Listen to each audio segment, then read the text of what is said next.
देखेंगे कि कैसे एक प्राचीन दृष्टि हमारे आज के सूचना तंत्र को पूरी तरह से एक नई और सकारात्मक दिशा दे सकती है। चलिए शुरू करते हैं। तो आज की रूपरेखा कुछ इस तरह रहेगी।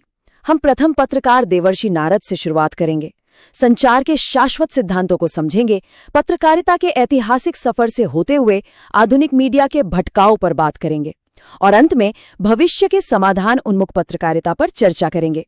तो चलिए सीधे पहले विषय पर चलते हैं। भाग 1, संसार के पहले संचारक यानी प्रथम पत्रकार देवर्षि नारद। अगर ये सवाल पूछा जाए कि दुनिया का सबसे पहला पत्रकार कौन था, तो ज्यादातर लोगों के दिमाग में प्रिंटिंग प्रेस या किसी पश्चिमी आविष्कारक का नाम आएगा, है ना? लेकिन इसका असली जवाब हमारी प्राचीन भारतीय ज्ञान परंपरा में छिपा है और ये जवाब आधुनिक मीडिया की शुरुआत को लेकर बनी हुई बहुत सी धारणाओं को एकदम से बदल देता है। जरा नारद नाम के शाब्दिक अर्थ पर गौर करते हैं। नार का मतलब होता है अज्ञान और द का अर्थ है नाश करने वाला, यानी जो अज्ञान का नाश करे वो नारद।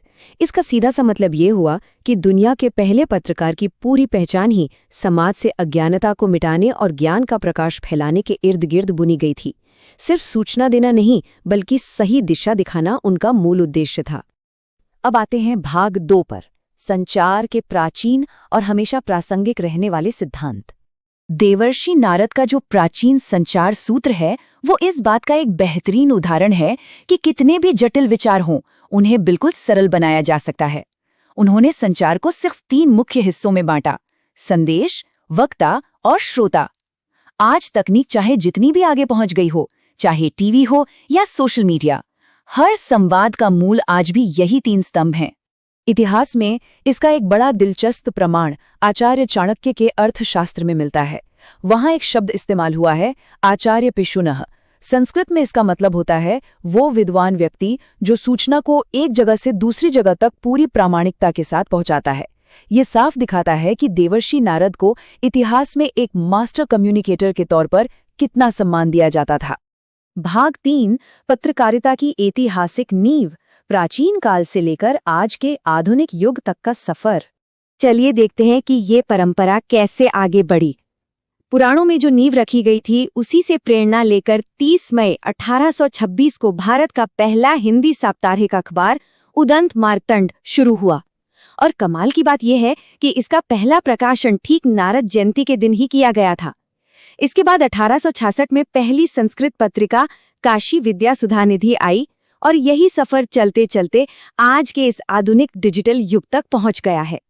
डॉक्टर संपूर्णानंद जी का एक बहुत ही सशक्त कथन है कि पत्रकारों को महर्षि नारद को अपना आद्य गुरु मानना चाहिए। और ऐसा क्यों? क्योंकि नारद जी ने हमेशा बिना किसी दबाव के पूरी निडरता के साथ तीनों लोकों में सत्य को पहुंचाया। उनका लक्ष्य हमेशा लोक कल्याण रहा। सत्य के प्रति यही निडरता और समर्पण उन्हें आज के हर रिपोर्टर और पत्रकार के लिए एक सर्वोच्च मानक बनाता है। भाग 4, आधुनिक मीडिया, आज की चुनौतियां और जो थोड़ा भटकाव आ गया है उस पर बात करते हैं। आज की स्थिति देखें तो एक बहुत बड़ा अंतर नजर आता है। आज की पत्रकारिता कहीं न कहीं सबसे पहले खबर देने की एक अंधी दौड़ और अतिरेक में फंस गई है, जहां फेक न्यूज और सनसनी हावी हो रहे हैं। जबकि नारद जी का जो प्राचीन आदर्श था, वो तथ्यों की सटीकता, वास्तविकता और पूर्ण निष्पक्षता पर टिका था। उनका विजन जानकारी को समाज के लिए एक कल्याणकारी साधन बनाना था, न कि समाज में बेवजह के विवाद खड़े करना। ब्रेकिंग न्यूज का जो ये पूरा कल्चर है, इसका सबसे बड़ा खतरा ये है कि महज सनसनी फैलाने के लिए कई बार पुष्ट तथ्यों की पूरी तरह से बलि चढ़ा दी जाती है। बिना प्रमाण की खबरें समाज में बस तनाव पैदा करती हैं। स्रोत के अनुसार मीडिया को इस दौर से बाहर निकलना चाहिए, क्योंकि इसका असली काम सच को सामने लाना है, न कि भड़काऊ प्रस्तुति देकर भावनाओं को भड़काना और लोगों को गुमराह करना। भाग 5, राष्ट्रहित और सामाजिक उत्तरदायित्व। यह आज के समय की सबसे बड़ी जरूरत है। स्रोत स्पष्ट करते हैं कि आज के समय में पत्रकारिता की जिम्मेदारियां बहुत गहरी हो गई हैं। हर तरह के राजनीतिक दबाव से ऊपर उठकर राष्ट्रहित को सर्वोपरि रखना होगा। देश की एकता, अखंडता और सद्भाव को मजबूत करने वाली खबरों को आगे बढ़ाना चाहिए।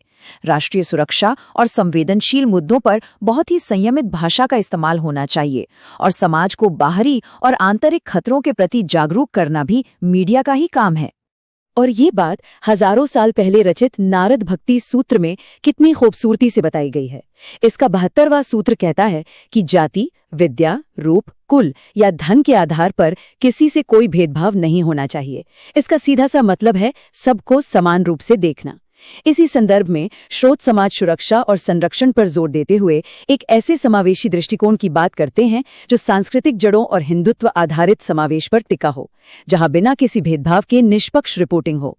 सच्ची पत्रकारिता वही है जो वातानुकूलित स्टूडियो से बाहर निकले और ग्रामीण स्तर की जमीनी हकीकत को सामने लाए। कमजोर और वंचित वर्गों की आवाज बनना और अपनी सांस्कृतिक विरासत और परंपराओं का सम्मानजनक चित्रण करना बेहद जरूरी है। इसके साथ ही विभिन्न समुदायों के बीच संवाद बढ़ाना चाहिए और इस बात का पूरा ध्यान रखना चाहिए कि किसी भी विभाजनकारी एजेंडे या विचार को मीडिया के जरिए कोई मंच न मिले। भाग 6, भविष्य की समाधान उन्मुख पत्रकारिता यानी सॉल्यूशन ओरिएंटेड जर्नलिज्म। भविष्य की पत्रकारिता सिर्फ समस्याओं को उछालने वाली नहीं हो सकती, इसे समाधान उन्मुख होना होगा। स्रोत के सुझावों के अनुसार डिजिटल प्लेटफॉर्म पर केवल जिम्मेदारीपूर्ण और सत्यापित सामग्री ही साझा की जानी चाहिए। अगर कोई गलती हो जाए तो पत्रकारिता के नैतिक मानकों का पालन करते हुए उसे पूरी पारदर्शिता के साथ सुधारा जाना चाहिए। विवादों को हवा देने के बजाय समाज में आपसी सहयोग, सेवाभाव और सकारात्मक पहलों को प्रमुखता मिलनी चाहिए। मीडिया का सबसे गहरा और लंबा प्रभाव हमारी आने वाली पीढ़ियों पर पड़ता है। इसीलिए गंभीर पत्रकारिता का पूरा ध्यान शिक्षा, स्वास्थ्य और रोजगार जैसे उन बुनियादी मुद्दों पर होना चाहिए जो वास्तव में जमीन पर मायने रखते हैं। जब चर्चा इन असली विषयों पर होगी, तभी देश के युवाओं को एक सही दिशा मिलेगी और वे राष्ट्र निर्माण में अपना सकारात्मक योगदान दे पाएंगे। तो इस पूरे विश्लेषण के अंत में एक बहुत बड़ा सवाल हमारे सामने खड़ा होता है। सोचने वाली बात है कि क्या आज का आधुनिक मीडिया लोक कल्याण के उस प्राचीन और शाश्वत मार्ग को फिर से अपना पाएगा, या फिर सिर्फ सबसे पहले खबर देने की सनसनीखेज दौड़ में सच और